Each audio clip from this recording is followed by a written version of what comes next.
Welcome to Kenton's videos. Enjoy the video.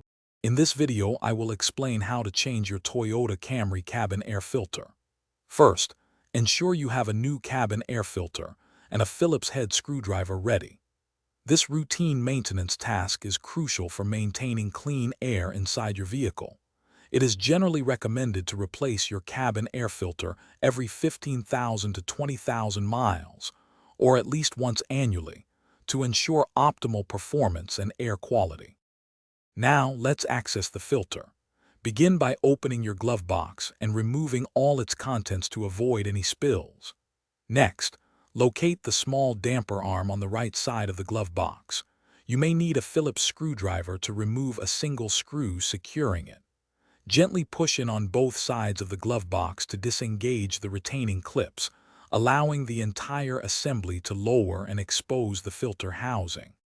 With the glove box lowered, you will see the cabin air filter cover.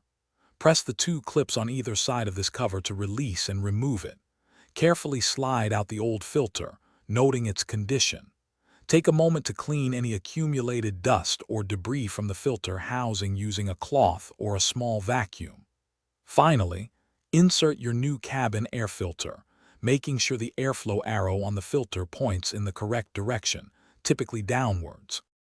To finish, reattach the filter cover, ensuring both clips snap firmly into place. Then, carefully lift the glove box, aligning its hinges and reattaching the damper arm. Close the glove box, and you are all set. This simple replacement significantly improves your vehicle's interior air quality, reduces allergens, and helps your heating and air conditioning system operate more efficiently, preventing unpleasant odors and maintaining comfortable airflow. Thanks for watching. Consider subscribing if we helped you.